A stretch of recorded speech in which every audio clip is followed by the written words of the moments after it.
Bossy, early Yep. start, but reliably informed it's about 9 p.m. in London time, so you're just starting. Yeah, I've been up for 12 hours.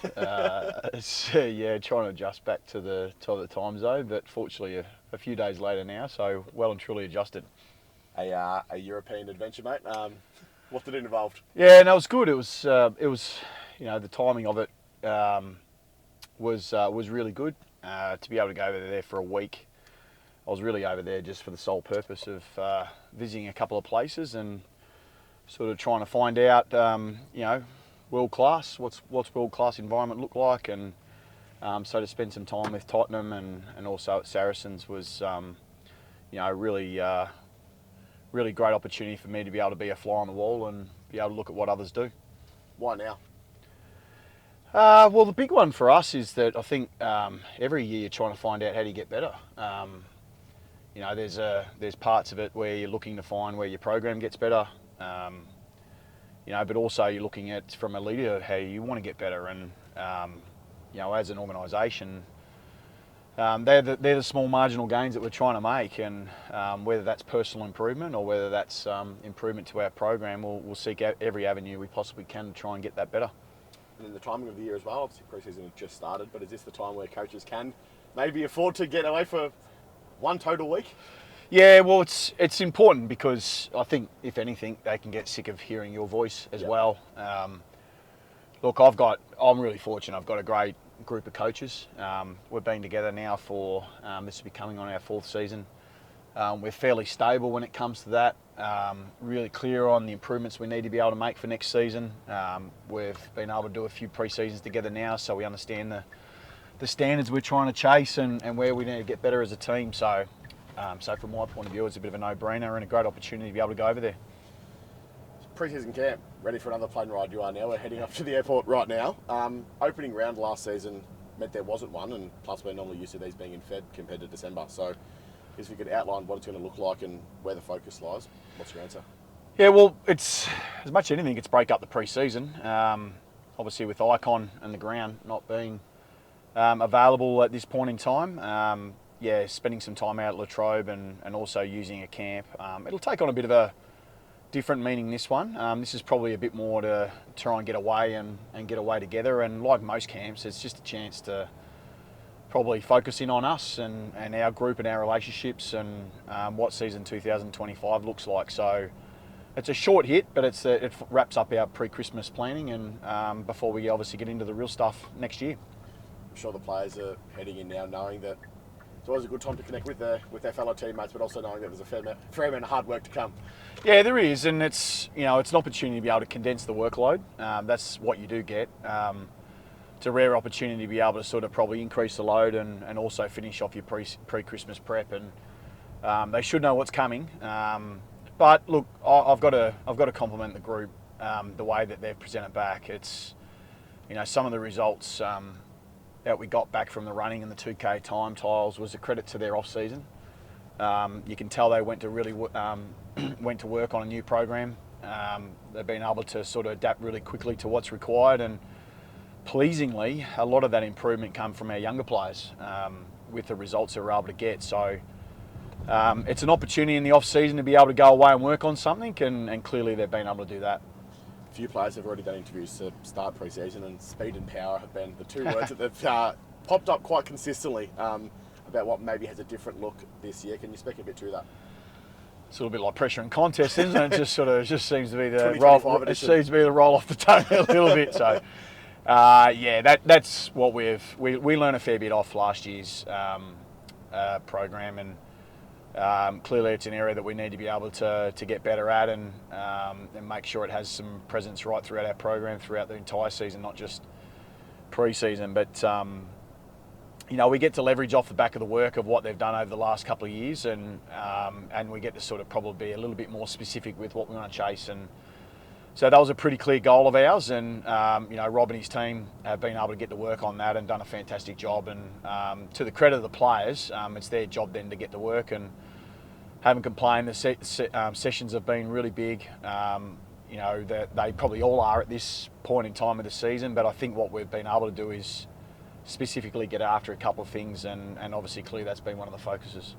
You speak a lot about getting an audit and receiving feedback from games, and you've also said a long time that you're all about the story, I guess. Yeah. Do you look back on how 2024 ended, or what can be learned from it and what's been put into place on the back of it? Well, you can't ignore how it ended, but I've probably focused a lot less on what happened and focused a lot more on how it happened. And so, with that, you've got to have balance. As a high performer and trying to look at where we want to go, we fell really short on what we expected, which was disappointing. But we sort of take all that information and those experiences and we look to sort of see where we need to be able to get better. And I've always, as you said, sort of been about what the journey is and what we want to become, and we sort of have to take that experience and look at it for what it is. And but also we have to balance it with what else we did really well. And the reality of the season was that we put ourselves in a great position.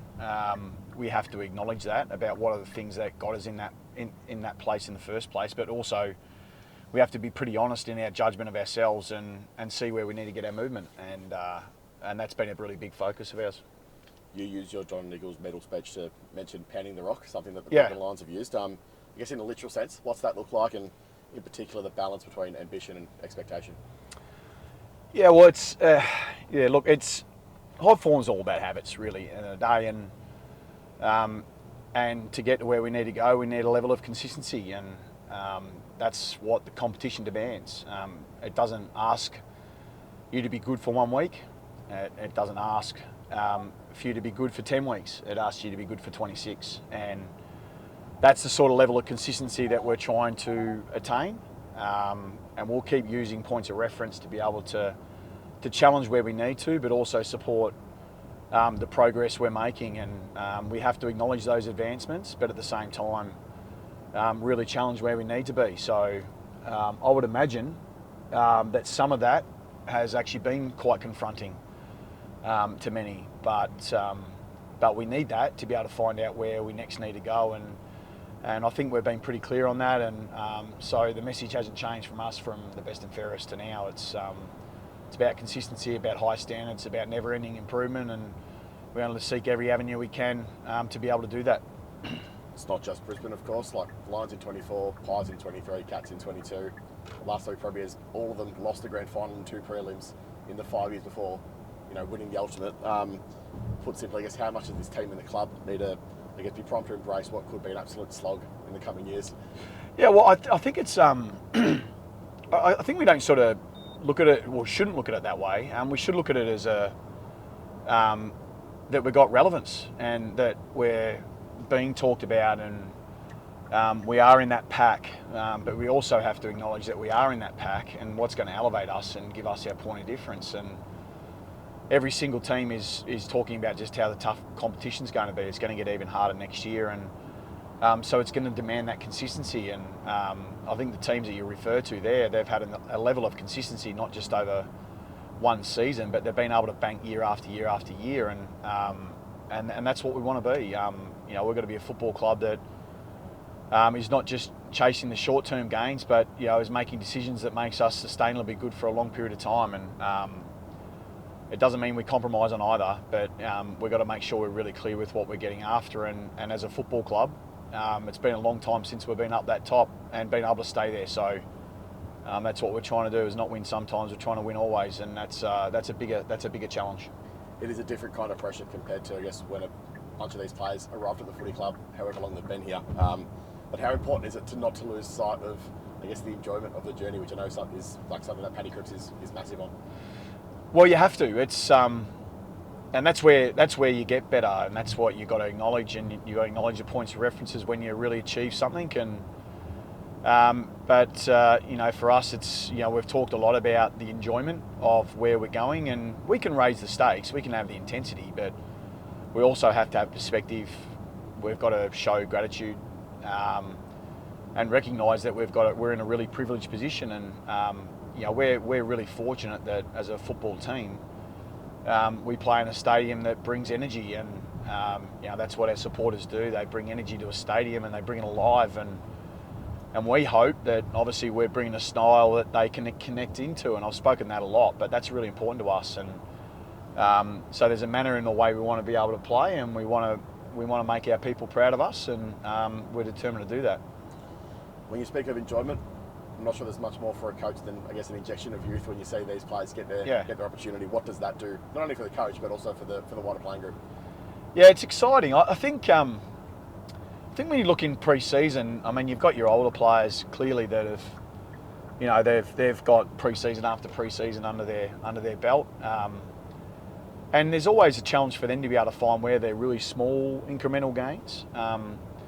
But where you want your real shift is from your younger players, and they can really elevate you, I think, as a football team. And it's been really pleasing to see that some of the taste that these guys have got at the back end of the season, they've sort of used that, and it looks like they've sort of used that as a bit of fuel for this pre-season and 2025, because we're only 2.5 weeks in with those guys, but I couldn't be more impressed with how they've approached day one to now, and that's where we're going to elevate ourselves. And so to see Ollie Lord and Jackson Binns and Ashton Moyer and Harry Lemmy doing really well, and then add that next wave. I've forgotten a few there, no doubt.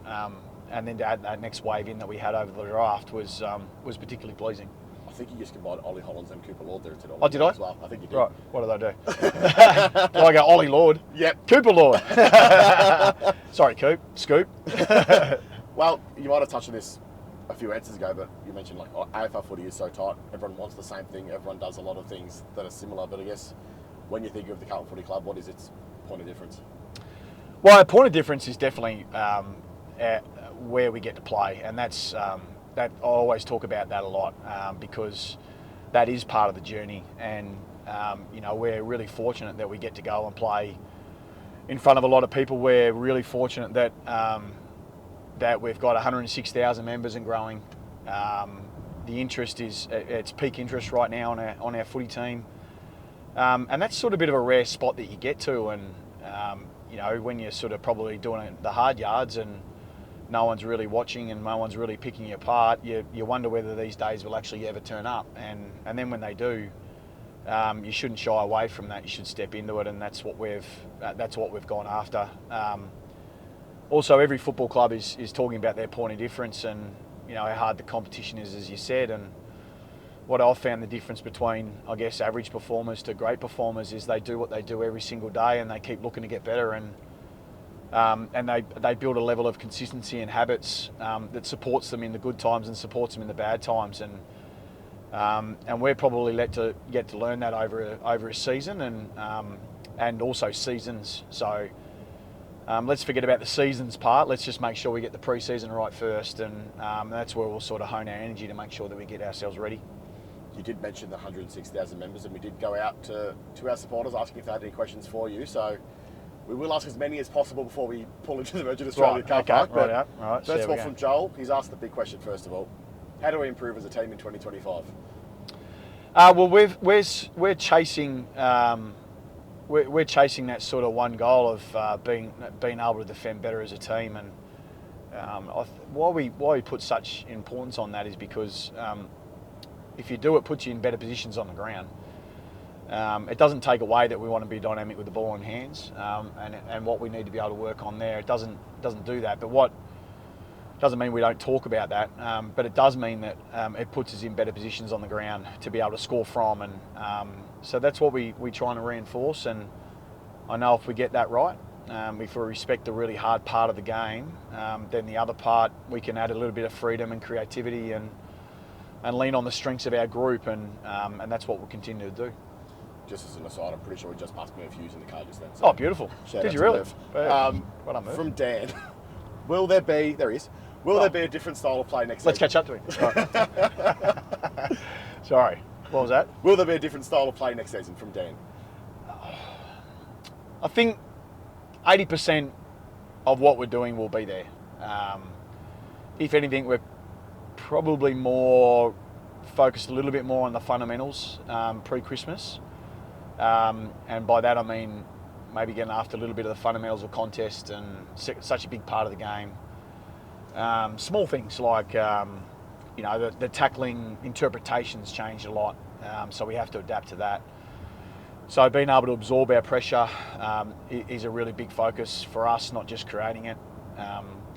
So that'll be something that we go after, but it's more about the fundamentals. There's 80% there. We'll just sort of tweak around the edges, and as players come in, and as our game evolves and our profile begins to change by adding different personnel and younger players that bring different sort of capacity, you can sort of start to play around a little bit with your game model. Great segue, because Levi's asked, on the back of their performances at the end of last year, will we see the younger guys get rotated through the senior side a bit more in 2025? Possibly, but they've got to earn it. I mean, it's we balance team selection with an eye on the future, always. So that doesn't mean they bring always immediate capacity to the role you're asking them to do, but you sort of feel like they can bring a greater level in the future with games under their belt, and that's what we've got to be able to do. But also we pride ourselves on the fact that we have a squad mentality, and the next guy comes in and he gets a job done, and they're really clear on what they need to be able to do. And I think the back end of the year afforded us, looking at some of these younger players who can step in and get those roles done. And so that's what excites you. It's a different set of names that are coming through, and they're pretty exciting ones as well. Different kind of question now. This one's from Kobe. Do you think Brodie Kemp suits the forward role? Well, we think so. Put in there. Yeah, well, he certainly did some good things at the back end of the year, and Kempy likes the creativity of the forward line. It's like Zach Williams. Zach is plays defence most of his career, goes forward, and you find something different, and that creative gene gets flicked on, and he's doing some good things up there as well. So we're always sort of looking to sort of find out where we want to get better, and some of it's to do with their roles. So Kempy will play there. We're just going to look at Sauce down back. We're certainly committed to both those roles getting done, but the strength of being able to do that is we know they can flip to other roles if we need to. Like, we know Sauce can go forward and we know Kempy can go back. So, but we feel like a pre-season spent somewhere else will add to us and obviously add to them. From Joseph, how do you find a new way to motivate the group? Ooh, that's a good question. Look, I think it's from our point of view, it's just, or more from my point of view, it's probably more trying to look at where we need to be able to raise the standard, and be really clear on what we need to be able to chase. Where the rest of the motivation comes, I think it comes peer-to-peer, and how players, when you provide that real clarity for their role, and the clarity on why they want to be able to play, it's always that balance between, the game itself and the ambition you're trying to chase, plus the purpose that we want to get after as well. So that's always in the background, but really at the end of the day, it's what's in front of you and how you stay totally present to the player beside you, and having a real motivation to be able to support them the best you possibly can. And that's where I feel like your real motivation comes from, is from your teammate. There's a speed camera coming up, just so you know. Yeah. I can't believe it took me this long to ask this question. Who's looking exciting for 2025? It's normally the first question, isn't it? I'll put a bunch of our younger players on the radar. I think they've sort of presented really well. They've given themselves every opportunity to be able to have a strong season. So, so I'd like to sort of see some of those players get more presence within the team. Absolutely. Ollie Hollands he's had a really strong pre-season so far. He's elevated himself. May see a slightly different positional change. Cooper, we've talked about a little bit. He's getting a fair bit of airplay at the moment. But look, he's earned that through the work he's done. It's only early days, but to sort of see Jagger come in and settle in has been particularly pleasing. Harry Lemmy being able to come in and really get after his running and the physical profile. I'd like to see how he evolves. Ashton again as another player. So I'm hoping that Jackson Binns, who's having a really strong pre-season. So I'm sort of hoping that there's these 5 or 6 emerging players that can come in and have more presence within our team in 2025. 3 very quick ones to finish off. First of all, favourite Christmas dessert? Oh, that'd have to be pavlova. Yep. Yep. That's fair. Mm. Do you still get free coffee after touching that guy in the cafe? Surprisingly, I get free coffee everywhere else now, except that cafe. Not that place. So I do, but not necessarily there Just anymore. not from the place you want. Just at other places. And then just finally, from James, what's your Christmas wish? Christmas wish. Oh, that's a pretty obvious one, isn't it? Yeah, have to ask it though. Yeah. Nah, I wouldn't mind winning. I like winning, so it's always been my favourite present. Thanks, Vossi. No worries.